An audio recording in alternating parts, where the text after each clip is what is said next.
करते हैं। नालागिरिंगजवरं अतिमात्रभूतं दावगिजकमसनीव सुधारुणन्तं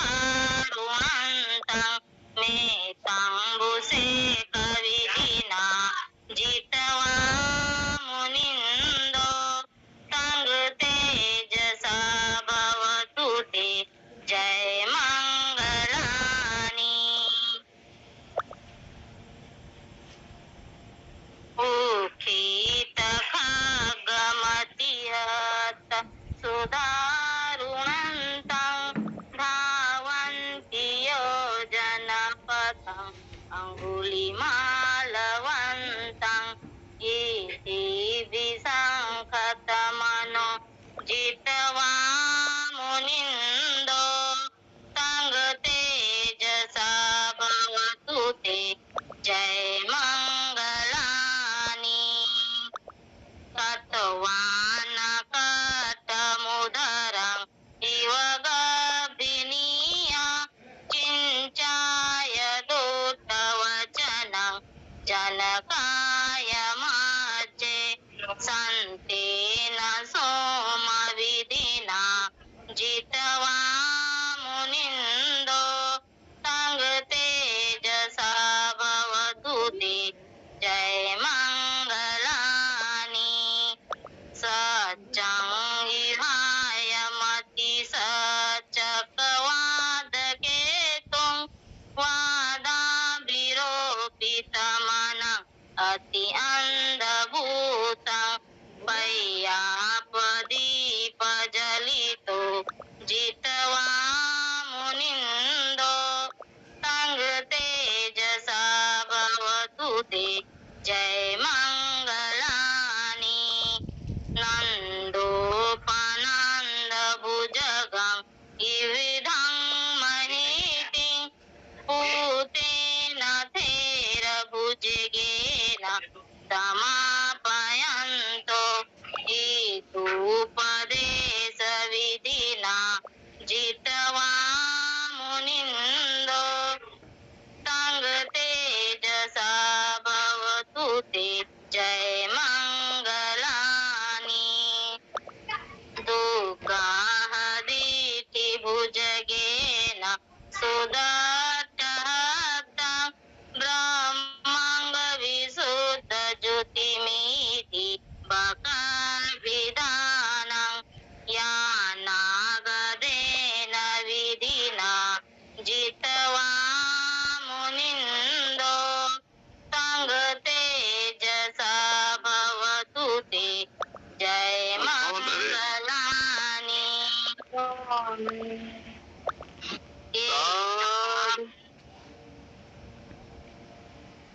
एतापि बुद्ध जय मंगल अर्थगाता यवाचको दिनदीदि तरपे मदंडि हितवाननेकयिदानि चुपद्दवानि मोक्षं सुखं अधिगमे नरो सपयो साधु साधु साधु। जी आचार्य जी, बहुत बहुत धन्यवाद। वकील साहब सभ्य सत्ता करवाएंगे?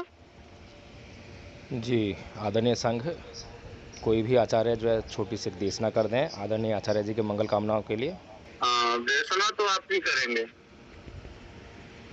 जी आदरणीय संघ, बहुत साधुवाद। आदरणीय आचार्य विजय लक्ष्मी जी, क्या मेरी आवाज़ आप तक पहुंच रही है? जी बहुत साधुवाद। तो आदरणीय आचार्य विजय लक्ष्मी जी, संघ आपके कल्याण की कामना करता है, आपके जीवन में सुख शांति और समृद्धि आए, और यह सुख शांति और समृद्धि आपका केवल भौतिक सुख शांति समृद्धि बनकर न रह जाए, बल्कि आपके चित्त का विकास हो। जैसे कि धम्म संघ लगातार मनुष्य के कल्याण के लिए धम्म प्रचार का कार्य कर रहा है, और इसी श्रृंखला में आपने भी धम्म संघ से मुलाकात की धम्म से जुड़ी और धम्म को सीखने का प्रयास किया। अभी भी जुड़कर जो है धम्म प्रचार का कार्य कर रही हैं। तो उसी श्रृंखला में किसी भी मनुष्य का कल्याण उसके चित्त की स्थिति पर ही निर्भर करता है। चित्त में नाना प्रकार के विकार हैं और ये विकार ऐसे हैं जिनकी जानकारी साधारणतया लोगों को नहीं हो पाती है, लेकिन जिन्हें भगवान बुद्ध का धम्म सुनने को मिल जाता है तो वो उस पर आचरण करने लगते हैं। और जितना जितना जो व्यक्ति आचरण करता है उसका मन, उसका चित्त विकारों से उतना मुक्त होता जाता है, चित्त शुद्ध होता जाता है। और ज्यों-ज्यों ये चित्त शुद्ध होता है, मन और शरीर दोनों स्वस्थ होने लगते हैं और फिर ऐसा लाभ जीवन में अर्जित होता है जिसकी कल्पना भी शायद सामान्य व्यक्ति नहीं कर पाते होंगे।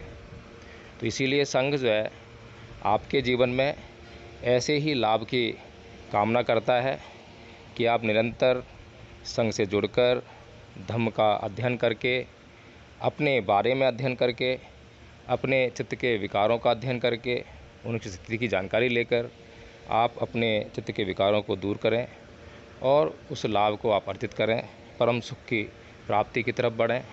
और संघ ये कामना करता है कि निश्चित तौर पर अगर आप चित्त की जो स्थिति है उसमें निरंतर सुधार करते रहेंगे तो उससे आपके परिवार में सुख शांति और समृद्धि आएगी। आपके परिवार में जो छोटी छोटी बातों पर कभी भी कलेश हुआ करते होंगे, उम्मीद है कि अब वो बंद हो गए होंगे, या फिर अभी भी यदा कदा कभी ये जो चित्त के विकार हैं जब जब सिर उठाते हैं तब तब जो है मनुष्य को उनकी हानि उठानी पड़ती है। तो इस प्रकार से अगर अभी भी परिवार में कहीं ऐसे कारण उपस्थित हों तो वो कारणों को आप जान सकें और जानते ही उन कारणों को नष्ट करने की तरफ आप अग्रसर हो जाएं।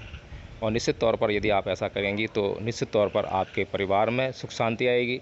फिर इसी प्रकार से समाज भी हमारा एक परिवार है, लेकिन समाज को हम अपना नहीं समझते हैं, गैर समझते हैं। ये हमारे जो संसार की जो व्यवहारिक जो जीवनचर्या है उसमें शामिल है। लेकिन जो व्यक्ति अध्यात्म में संलग्न हो जाते हैं, जो बुद्ध के धम्म को जानने लगते हैं, वो प्रत्येक मनुष्य को जो है उसी प्रकार उससे व्यवहार करते हैं जैसे कि उनका अपना शरीर, अपना चित्त, और वे प्रत्येक मनुष्य के प्रति कल्याण की कामना करते हैं। इसी प्रकार से जब आप अपने परिवार के प्रति कल्याण की कामना करेंगे, इसी प्रकार की कामना जो है आप अपने समाज के प्रत्येक सदस्य के प्रति भी करेंगे तो समाज में भी सुख शांति और समृद्धि आएगी, भाईचारा कायम होगा और मैत्री बढ़ेगी। तो इन्हीं सभी मंगल कामनाओं के साथ आपको फिर से जन्मदिन की हार्दिक मंगल कामनाएं। बहुत साधुवाद, धन्यवाद।